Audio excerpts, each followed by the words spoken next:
Good morning, everybody. Welcome to our weekly webinar again. And we have myself, Dee, and Sandy Colombo, who is in Melbourne, Jinky Cardiente, who is in Cebu in the office. And we have our guest speaker, Sarah, in today.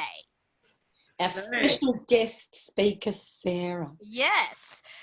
So Sarah and Sandy are not sisters from another mother, but I will let Sandy and Sarah explain the random connection via LinkedIn. The random connection. Connection. I'm very good at random connections. Last week it was all about ABBA. This week it's all about my family. So my mother's maiden name was Valentine, and my cousin's name Sarah. So Sarah Valentine made some comment on a post of mine, we think about a year ago, and I went, "Oh my goodness, Sarah Valentine, you could be my cousin, you could be my family." And did you think she was random at the time, Sarah? Yeah, very. And then no. And then we kind of had the same blonde hair, and it's like, oh, look at this. It was all just meant to be, Dee. It was just meant to be. So there you go. Oh, the people you find on LinkedIn. Yeah. I know, right. So Sarah, give us a little bit of a introduction about what you do. Sure. Thank you. I work with small to medium-sized business owners right around Australia, anywhere from sort of the 20 plus staff where there's a structure in place. Help the business owner with their mission, vision, values and strategy if they haven't got that in place, and then help that feed down into the leaders, which are often the technical experts in their field that have become the leaders because they're really good at their job and have not had any leadership development. So I help develop those skills in alignment with where the business wants to go.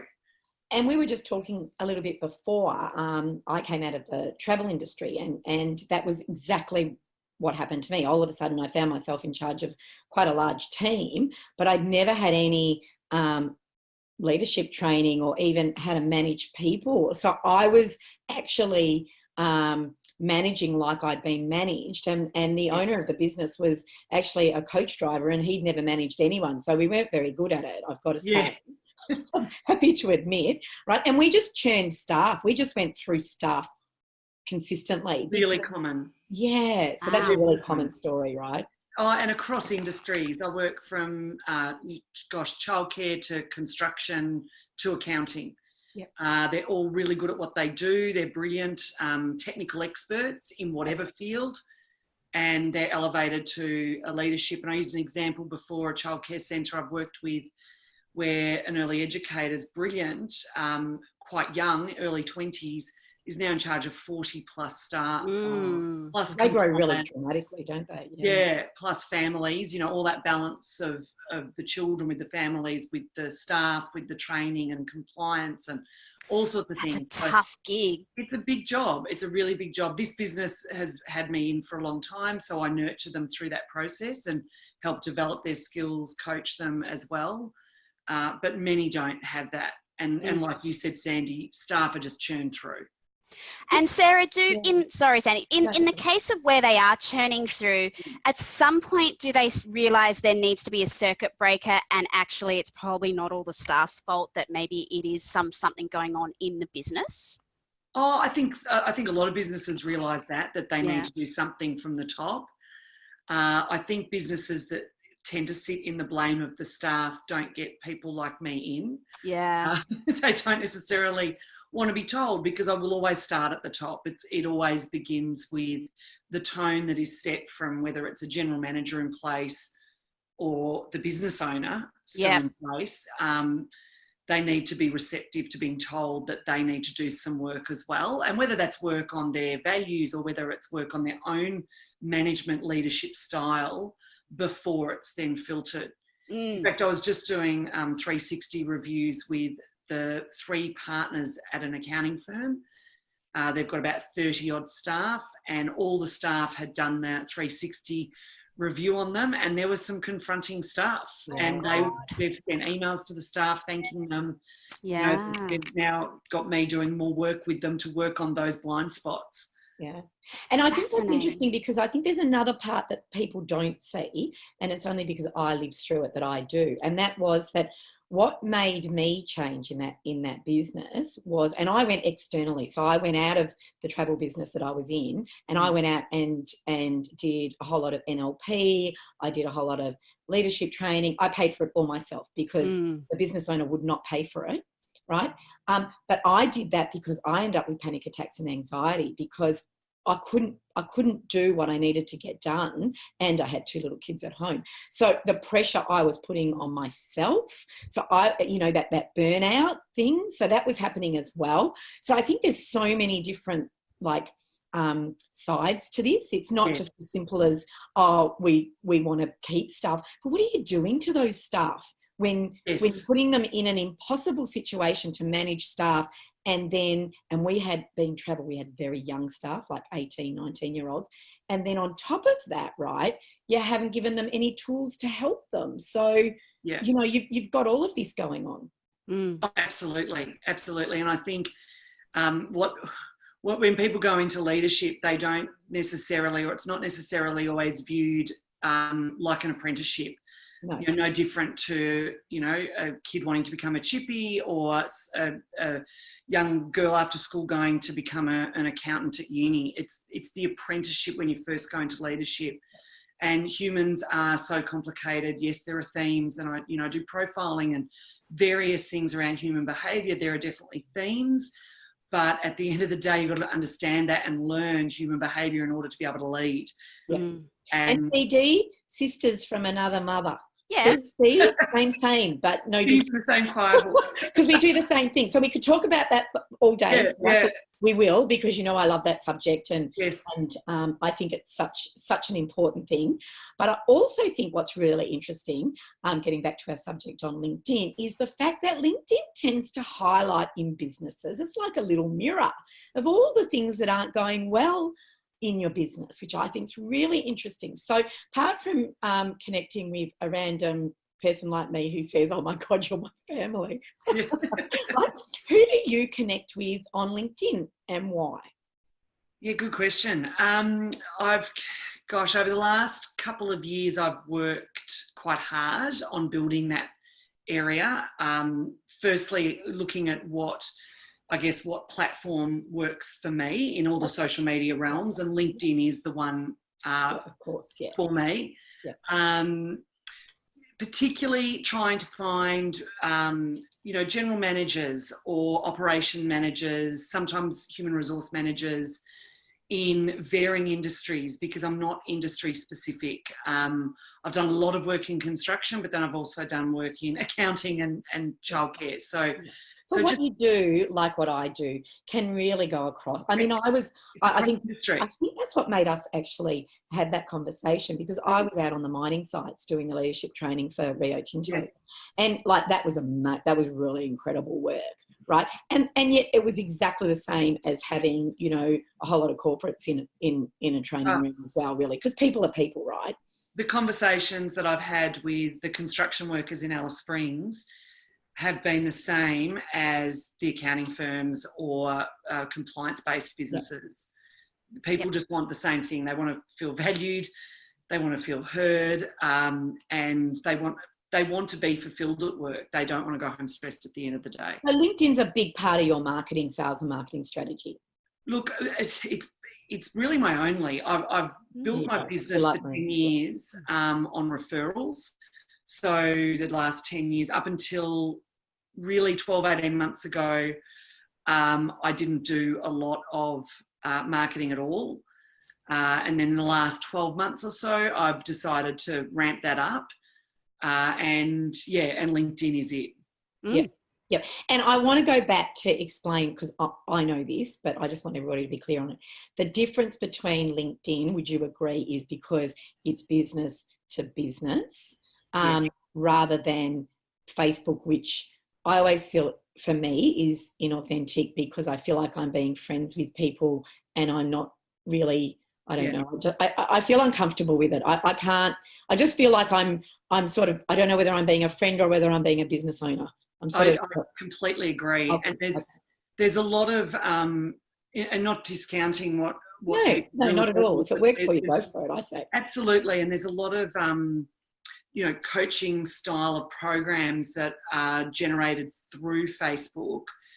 That's not my area. That I work very specifically with a business. I have a general program, technician to leader program, but I don't force that down people. If that's not going to be of value, then I'll adapt needed for the business at the time. Yeah. So it's a bit more unique, bespoke, or whatever the word might be, tailored for the business. Yeah. And that's where LinkedIn, I can build that professional business relationship, have my voice of what I stand for in this field of leadership. There are a lot of people out doing what we do. Yeah. And everybody. It's getting a crowded space too. So you do need to stand out as, this is why we run these webinars. There's a whole lot of reasons, but one of them is it's our point of difference, really, isn't it, Dee? Yep, definitely. And adding value. And we adding both adding value through LinkedIn, as in using it as our sales and marketing. And people kept asking. Yes. Didn't they?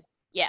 So I everyone told me, you've got, because I obviously assist small to medium businesses with VAs, and everyone said, you've got to get on Facebook. You've got to get on Facebook. This is where you'll find all your clients.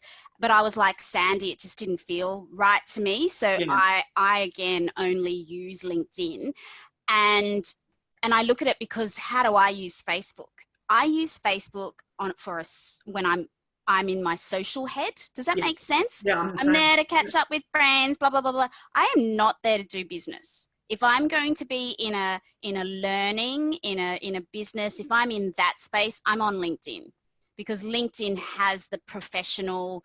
It's not a dating site, Dee. No, it's not a dating site. We got another one today. I got another one. I shared it with you. I got a great, it was a very long letter going, what was it? Your beautiful face, beautiful smile, hope you don't mind, blah, blah, blah, blah. Yeah, I do mind. Yep. And they've even said, I realise that LinkedIn is not a dating site. Like, and you're still doing it. Unconscious mind never hears a negative. LinkedIn's a dating site. Yeah. So I only use LinkedIn because I'm in the headspace of business. So I'm there because I'm from other people's content, or I'm helping people, adding value because I'm helping them. On Facebook, not so much. No, and that's exactly right. I posted the other night, there was a beautiful sunset down the beach. Yep. That was on Facebook. Yes. That was not on LinkedIn. Yes. There's an argument there, Sarah, so I'm interested to know, how industry uses it, because one of the things that I found really useful was actually connecting with a whole lot of other coaches, because I found coaches would interact with my posts far more than business owners, like technically, right? Say the people that I go and work with, right? But the coaches would actually interact with me. So I knew I needed some coaches because they saw the value, because they do see the value in what we write and they learn from it. So that's great. So that's that leadership industry part. Definitely. I'm connected with a lot of other leadership trainers, coaches, consultants. And it's been great because I've been able to meet with them to see whether there's opportunities of working together in some things, because you can't take it all on yourself. Yes, and it's great because you're solo, right? So it's like you've got this community of other like-minded people, so you don't feel like you're by yourself. Absolutely, I think LinkedIn is great for too. And some projects require more people, and I'm happy to refer if they're not the right fit for me, or I'm not the right fit for the client. Depending on what they want. I know. Over the years of doing this, I know what I am good at and what I can deliver, and I know what I can't deliver. And I'm happy to pass that over to someone that's a better fit. Yeah, and so you've got to understand what they do in order to be able to do that. So you're using LinkedIn as a collaboration space as well. Yeah, 100%. Yeah, excellent. As well, yeah. So Sarah, you said you use LinkedIn, so it is your sales and marketing, that's the only channel you use. Have you got a story on the longest lead-in time? I find this fascinating. And maybe the shortest lead-in time from the moment that you engaged with somebody on LinkedIn to when the sale happened. Gosh. Putting her on the spot now. I know. That was not a planned question. I just No, thought that of it wasn't a just planned then. question. Dee likes Sorry. to take it off into, you know, a tangent. I don't. That's The okay. longest one to date that's converted, because there's always people you're talking to, would have been 6 months from the time that we first exchanged a message or what have you. Yeah. Actually, no, you know what? I lie. I would have sent messages 12 months ago, actually, and about a month ago, someone replied to that message. Oh, wow. Yeah. They found it.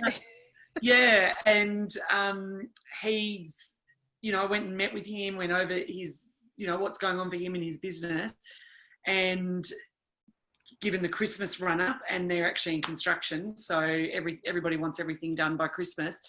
You know, we've just, you know, put that off until Jan, Feb, and so it will be 12 months from the time we first engaged. Yeah. Okay.